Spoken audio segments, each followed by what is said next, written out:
Boa noite. Hoje é quarta-feira, dia 25 de novembro. É uma data muito importante em hebraico, é data de Yud Kislev, é o dia da libertação do segundo Rebbe de Lubavitch, o Mittler Rebbe, Rebbe Dovber, Parashat Vayetze. A pergunta é se temos uma vida dupla, e a resposta é sim. Saber, entender, perceber que temos sim uma vida dupla ajuda a gente a lidar com isso da melhor maneira, reconhecendo que sim, existe essa duplicidade e não é, como veremos, uma questão de bipolaridade ou de esquizofrenia. É uma questão saudável, mas que tem que saber lidar com isso. Então, ligado com essa paraxá, a gente tem uma imagem logo no começo da paraxá, que é o Sulam, que é a escada que Yaakov Avinu sonha com ela. É uma escada que está ligando a terra com o céu, e assim como a terra com o céu está ligando vários opostos. Um é a materialidade com a espiritualidade, o outro é a noite com o dia, a alma com o corpo.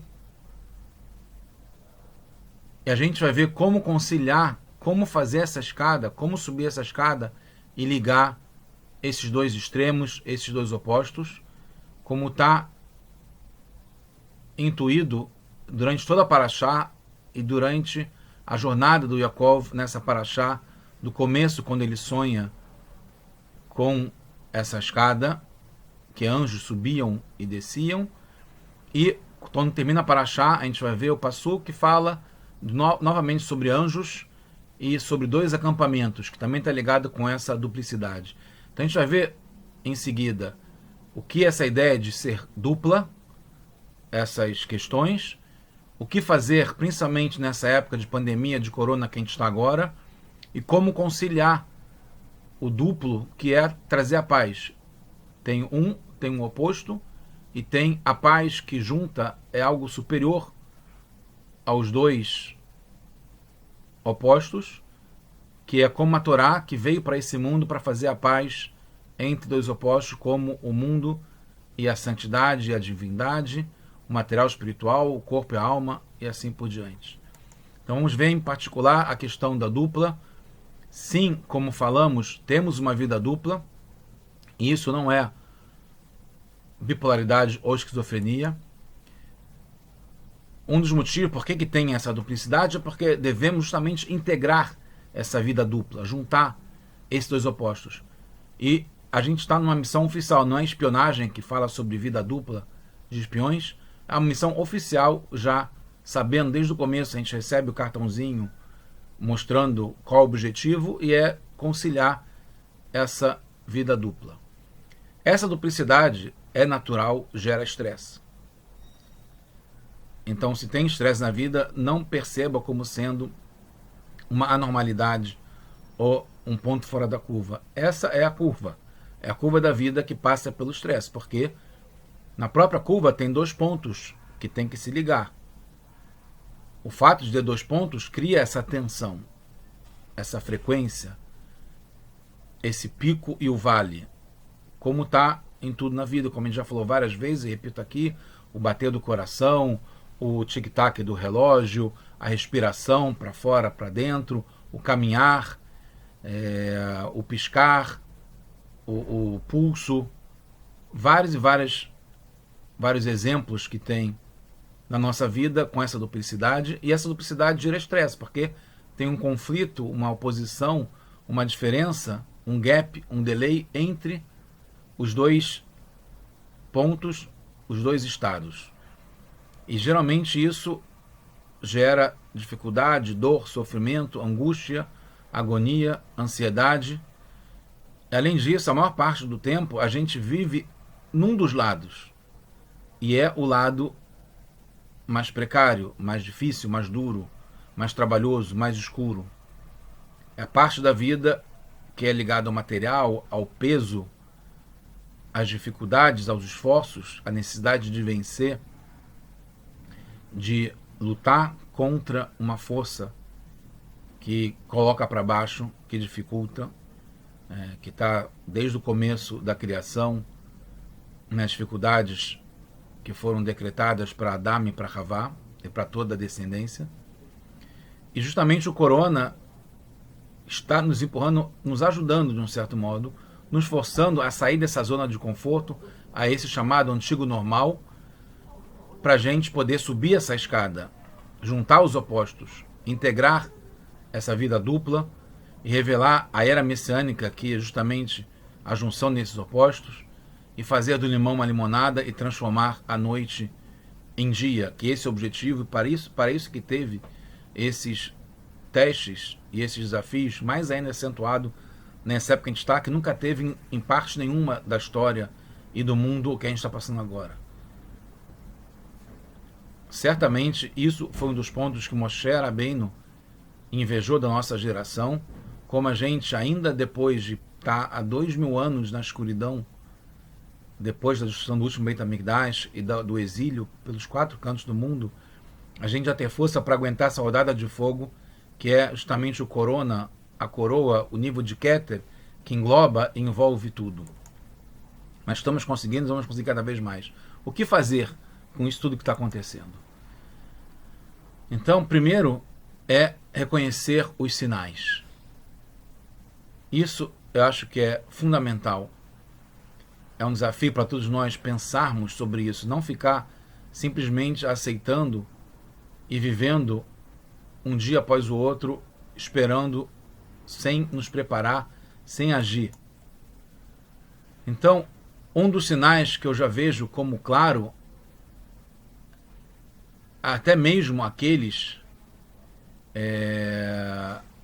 que querem viver ainda como era o antigo normal, podem perceber e pensar, é isso que se espera da gente, voltar ao que era antes? Tem sentido passar por todo esse esforço para voltar ao que era antes, que a gente já sabe que não estava bom? Não era 100%? Não tinha tranquilidade, não tinha paz, não tinha fartura, não tinha amizade para todos os cantos? E o que era o antigo normal? Era viajar, era ir a restaurantes, é fazer compras, fazer por fazer. Tem diferença a vários assuntos. Isso é o que a gente deve voltar a fazer. Então a gente já está voltando a fazer isso. Não estou manifestando uma oposição ou desprezando quem tem a tendência e quer voltar ao que era feito antes, porque tem uma inércia, um efeito mola de, depois que puxa, voltar como estava no estado anterior. Mas a gente deve se perguntar, reconhecendo os sinais pelo que está acontecendo no mundo. É isso que Deus quer? Para isso que foi feito todo esse esforço de quarentena e de sofrimento e de perdas para, de uma hora a outra, voltar? Assim como teve na arca de Noah, na Tevat Noah. Depois de um ano na Teivá, que o mundo inteiro foi refeito, o mundo era um mundo novo, que não tinha comparação com o mundo anterior. Era um mundo realmente Hadash e melhor do que era antes. Então, primeiro, antes de entrar no tema da Parashá, que era sobre duplicidade, mas acho fundamental nesse momento, porque lida com a questão mais presente para a gente, que é o corona e ainda a pandemia avançando, essa segunda onda, ou chama como quiser, de um certo modo, um agravamento do que estava acontecendo, um aprofundamento dessa crise / oportunidade. Então, a primeira coisa que eu acho fundamental é conhecer, que está ligado à era messiânica, como o Rambam diz, De'a et Hashem, conhecer Hashem e reconhecer que tudo vem de Deus. Tudo que está acontecendo, sem exceção, vem de Hashem. E seguir as suas vontades. Parece simples, mas não é tão simples assim, porque a cada instante a gente perceber que quem comanda o mundo é Hashem. A gente acaba se deixando envolver pelas notícias, pelas pessoas que têm poder, por quem fala, por quem aparece, né? E como era o mundo anteriormente, em que tinha muito prestígio o que pessoas ricas falam, ou falavam, artistas, jogadores, a imprensa, presidentes, né, ainda mais das grandes nações, políticos, chefes, né, de trabalho em empresas, influencers, jogadores de futebol, pessoas poderosas, pessoas de sucesso, ou mesmo médicos, como a gente falou, ou laboratórios agora, né, quem vai conseguir a vacina, não são eles que controlam o mundo. Não são eles. A gente tem que reconhecer que é Hashem que está o tempo todo. E que faz com que pessoas, sim, tenham poder, tenham possibilidade de desenvolver a vacina, que tenham dinheiro, que tenham influência, que tenham o dom da palavra. Parece simples, mas fica caro. Do modo que aconteceu o corona, que temos uma lição aqui, assim como aconteceu com o imperador de Roma, que foi Tito, depois da destruição do Beit HaMikdash, que desafiou Hashem. Pelo contrário, ele esteve na casa construída para Hashem, no Beit HaMikdash em Jerusalém. Ele esfaqueou a cortina do lugar do Sagrado dos Sagrados, lugar mais sagrado do mundo, que só o Kohen Gadol poderia entrar em Yom Kippur. E aí ele perguntou: cadê você, Hashem? Estou aqui, eu, todo-poderoso. Aí que Hashem fez? Depois, quando ele voltou para Roma, fez com que um mosquitinho pequenininho entrasse no cérebro dele, e ele ficou durante alguns anos atormentado, ou um tempo longo atormentado, e até acabou falecendo com esse mosquitinho no cérebro. Um mosquitinho minúsculo. E agora a gente vê muito mais ainda, que não foi um mosquitinho, foi um vírus invisível, que até algum tempo atrás não se conseguia nem ver por microscópio, porque a gente não tinha tecnologia para isso. E um vírus só, invisível, mudou o mundo inteiro, trouxe o mundo de joelhos, derrubou empresas, países, pessoas, bolsas, economias, tudo um vírus invisível. Então a Hashem mostrou aqui para a gente reconhecer que não é, o poder não está com pessoas, ou com países, ou com empresas, ou com tecnologias. Tem que conhecer isso, vem de Hashem. Depois, rapidamente, embora valha a pena pensar sobre isso, né, a partir do fato que a necessidade que a gente tem hoje é de usar máscaras e álcool gel, quem inventou isso? Poderia ser qualquer outra coisa. Poderia ser avental, poderia ser luva, inclusive, que por um tempo se cogitou e se usou bastante luva, mas agora não é tão mais importante. Ou tinta, porque álcool gel como material, porque não é uma esponja, porque não é um outro tipo de produto.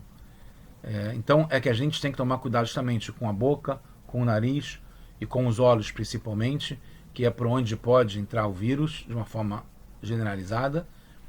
Então mostra que a gente tem que tomar cuidado mais ainda com o que a gente fala e com o que a gente come, né? Ter esse cuidado, esse recato com o que a gente come, com o que a gente vê, com o que a gente fala. Outra coisa é viver com a família num lugar fixo, né? Não tem mais necessidade, e Hashem de algum modo fez com que as pessoas ficassem mais em casa com a família, de preferência. Cidade de quarentena, de home office, que mudou bastante o mundo, né? Não ter pressa de voltar a trabalhar na empresa, mesmo quem não tenha esse poder de decidir, que não seja o dono ou um executivo. Mas eu acho que é uma contribuição. Eu mesmo, que não gostava de home office, hoje me adaptei muito bem, porque eu percebo a necessidade de ficar mais tempo em casa e convivendo com a família, mesmo em alguns momentos entre uma coisa e outra, mas está constante, principalmente. E não focar tanto em viagens e vida social. Trabalhar menos, mais tempo em casa, não perder tempo sem necessidade, né, como tempo em trânsito, ou filas, ou elevadores, que a gente não usa mais tanto. Prestar atenção mais no conteúdo e não na forma.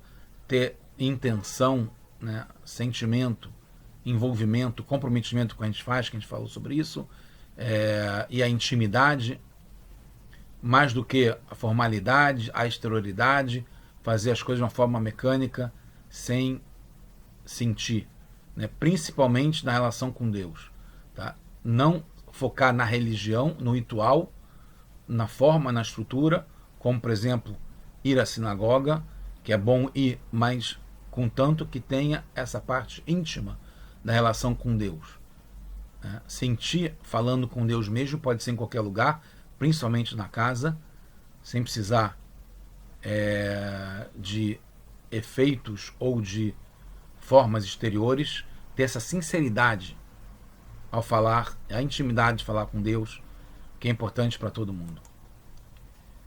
Vamos ver agora, e aí sim, entrando na Parashá, falar sobre a paz que junta esses dois opostos. Então, como a gente falou,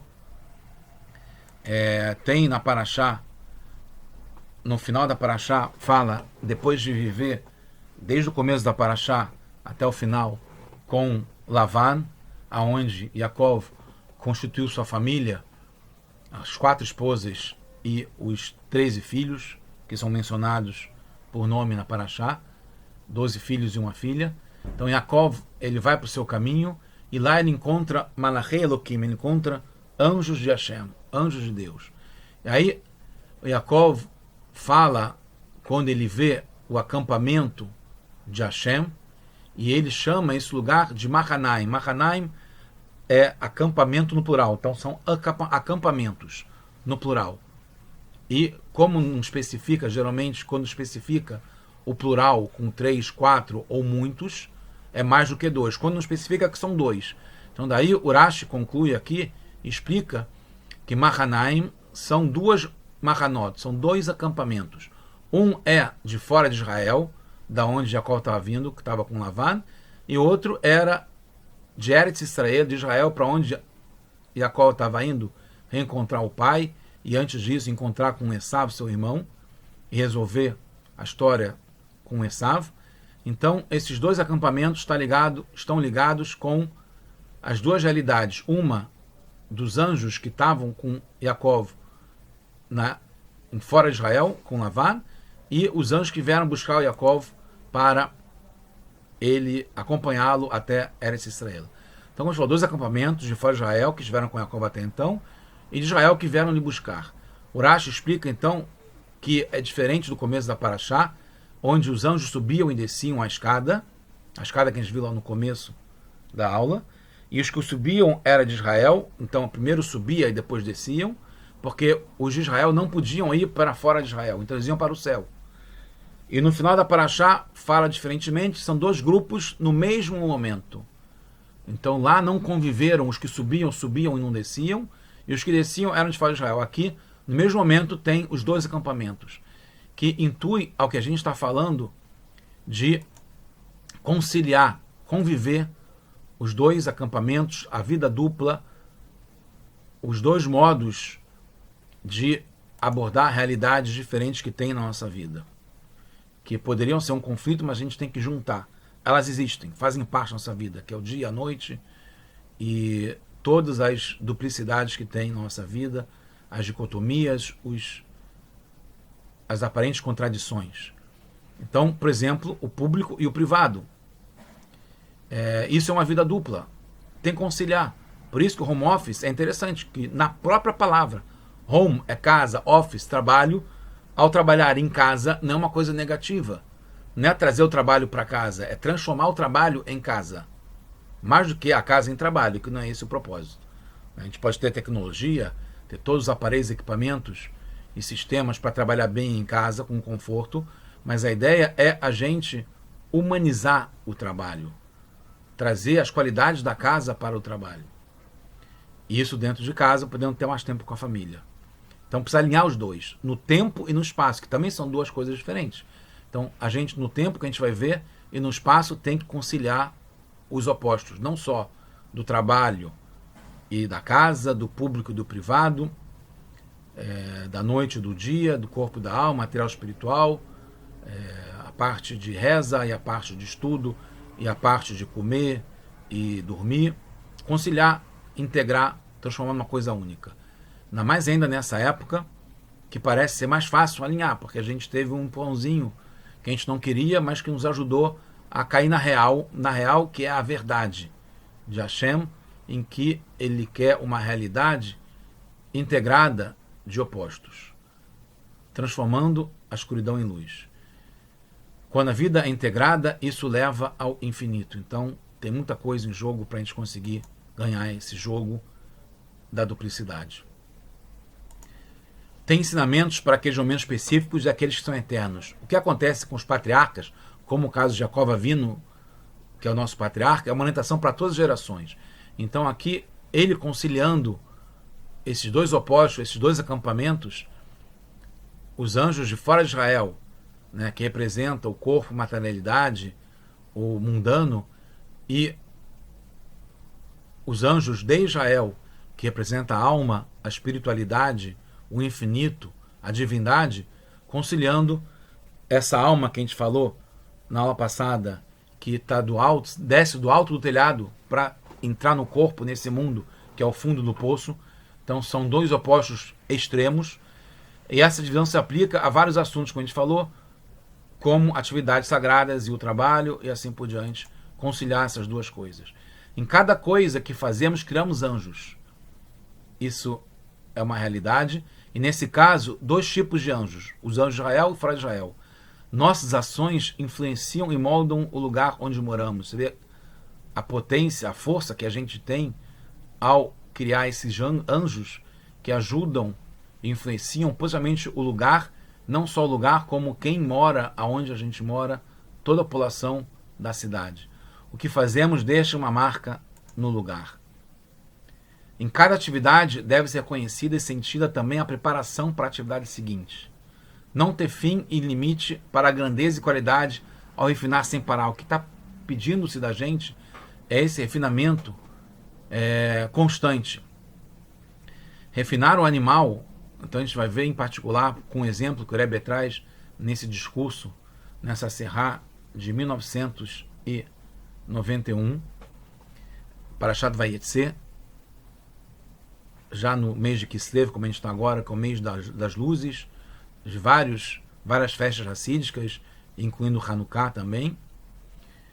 O ponto comum, o refinar o animal, que está ligado com essa duplicidade, é fazer com que ele tenha as duas características de um animal kasher, que é o casco fendido e que ele rumine. Então a gente vê aqui, o Rebbe vai enfatizar essa ideia, o que é o casco fendido, o que é o rumine, mostrando que nessas duas coisas, que é duplo, tem o sinal do que a gente tem que fazer com a nossa vida para juntar essa duplicidade. Porque o casco fendido mostra duas partes do casco, que tem que ter, para ser kasher tem que ter o duplo, mas o duplo que faz parte de um casco só. Então ele se junta. E ruminar, então o casco está no espaço, né, o espaço que ele é duplo, separado, que tem que juntar, integrar, e o ruminar é a duplicidade no tempo, né, porque come e depois moe e remoe e mastiga e rumina, no tempo vai repetindo e voltando ao que tinha feito antes. Então, de algum modo, a gente aprende aí como lidar com essa duplicidade. O ponto comum é que tudo isso está ligado com duplicidade, e ao separar as duas partes, né, que tem tanto no casco fendido quanto no ruminar, porque se decompõe o que se recebe, né, que vai triturando, vai moendo, vai remoendo, a gente vai integrando e trabalhando melhor o que acontece ou o que a gente faz acontecer. E essa rotina é comparada a uma pele que precisa ser curtida para virar couro. Então, por isso que tem um esforço, tem uma resistência, tem uma dificuldade, tem uma dor, tem sofrimento, que é justamente esse curtir, esse trabalhar a pele. Em hebraico, avodá, que é trabalho, está ligado com ibudorot, que é esse curtir a pele, que é um esforço muito grande para uma profissão que é bem difícil, que exige um esforço muito grande e que tem uma recompensa muito grande porque, baseado nesse esforço, tem uma qualidade muito grande do resultado. Precisa sair dessa zona de conforto e a gente sente isso muito, não queremos, não quisemos, mas já é uma realidade em relação ao corona. Então, duplicar não é só mais um, isso é uma grande característica do duplicar, mas todo acréscimo que haverá nível após nível. Então, duplicar pode parecer simplesmente fazer um copy and paste, você tem aqui e passa a ter mais um aqui. Só que no momento que se faz uma cópia desse inicial, está aqui incluído todas as outras descendências, gerações, resultados que vão vir a partir desse. Porque quando você faz uma cópia, como a gente faz uma produção, que faz um protótipo, faz um produto piloto, uma primeira produção, depois que estiver ajustado, você pode fazer uma produção em série. Então, o duplicar cria uma rotina que vai melhorando a cada momento, mas que tem já embutido em si tudo que vai vir. Então, você vê uma força muito grande que a gente tem a lidar bem com essa duplicidade e integrar, que a gente está fazendo um esforço que vai se repetir e vai valer a pena, porque é um bom investimento, já que ele vai trazer dividendos. Talvez daí que venha a palavra positiva de dividendos, é lucro, tá ligado com dividir, com duplicidade, mas com uma duplicidade que vai se multiplicando, que não é só uma vez. Que a gente possa ter cada vez mais dividendos do trabalho que a gente está fazendo, que a Hashem tem muita alegria, e mesmo assim já vai trazer Mashiach, por mais que ele pudesse continuar curtindo o que a gente está fazendo. Porque é o que a gente quer, é o que o mundo quer, é o que ele quer, que a gente já tenha um mundo de paz para o mundo inteiro. Então, quando dá esse passo, já deve se pensar no seguinte, porque vai ter a continuação, mas sem tensão, sem esse estresse, que é natural, é inevitável, porque tem essa dificuldade, esse esforço, mas não deve passar do limite, né, do produtivo. Né? Não pode jamais virar pânico. Ruminar quer dizer não se satisfazer com pouco. Né? Você volta ao assunto e quer extrair cada vez mais. É o minar, que é extrair como o bagaço da laranja, a gente quer tirar a última energia que ainda tem para tirar. Temos anjos acompanhando nossa missão na natureza, na realidade do mundo, que esses anjos que a gente cria, eles nos dão, através dos anjos, né? A Hashem é que dá as brachot para nos dar saúde, bênçãos para a saúde, recursos financeiros, alegrias, filhos e netos. Mesmo com o sucesso que todos nós já podemos ter e temos, não devemos nos contentar com a natureza do costume, com o que a gente já tem, mesmo que a gente já tem de santidade, já conquistamos muita coisa de santidade, de coisas boas, sagradas, mesmo assim a gente tem que querer cada vez mais. Acrescentar no nosso serviço, estudar mais, aprender mais, ensinar mais, desenvolver mais, fazer mais boas ações para mais pessoas, por mais tempo, acima do modo da natureza e mudando a natureza já regulamentar, já rotineira. Por isso mesmo, no exílio, podemos já estar acompanhados com os anjos da redenção, como aconteceu com Yaakov, que ele foi acompanhado com os anjos, a gente já pode estar agora com os anjos que vão ter na Geolá, e tem essa dupla grandeza de qualidades divinas e humanas ao mesmo tempo, que está ligado com o anjo e o nosso esforço humano aqui na Terra. Já pode-se dizer, como o Rebbe fala, que terminou e concluiu o nosso trabalho e realizações em todo o tempo do exílio, longo e escuro. A gente já refinou não só o animal que temos dentro, né, com o casco fendido e o que rumina, ao separar seu casco e fazer luminar, como todos os povos do mundo também já fizeram isso, e devemos não só ganhar o jogo que já está jogado, como ganhar com classe, convencendo que a gente fez o melhor. A gente viu, resumindo agora em relação às últimas parshiot e às próximas, a gente viu que somos emissários, temos uma missão, como eu falei, oficial, em Raí Sará, que foi o primeiro emissário como Eliezer, Eved Abraham, um servo de Abraham. Depois a gente tem que ir fundo, como a gente foi em Parashat Toledot na semana passada, ir até o fundo, até o âmago da questão.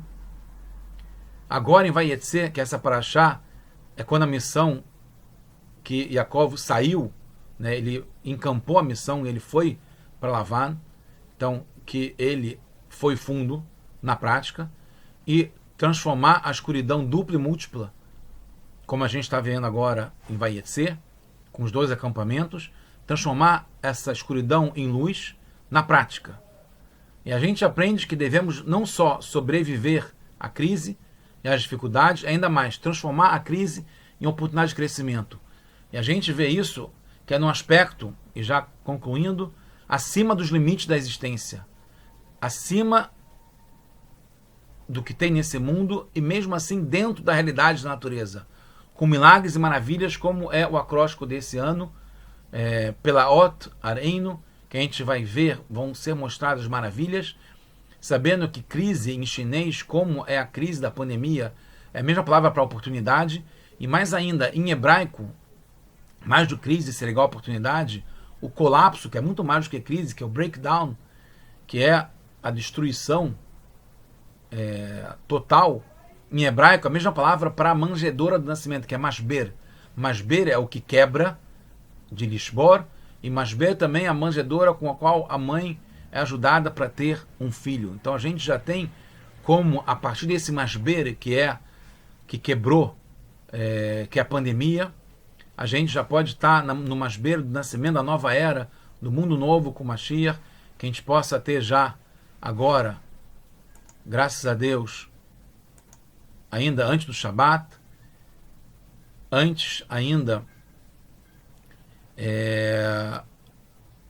das festas que vão ter em Kislev, que também são festas ligadas a Geulah, redenção, como Yutet Kislev, do primeiro Rebbe de Lubavitch, do Alter Rebbe, e Hanukkah, que foi a reinauguração do Beit HaMikdash, que a gente possa já estar agora na reinauguração do terceiro Beit HaMikdash definitivo, eterno, que já vai ter acabado essa vida dupla, a gente pode ter uma vida única, integrada, já com Hashem, com Mashiach. Shabbat Shalom, tudo de bom para todos nós.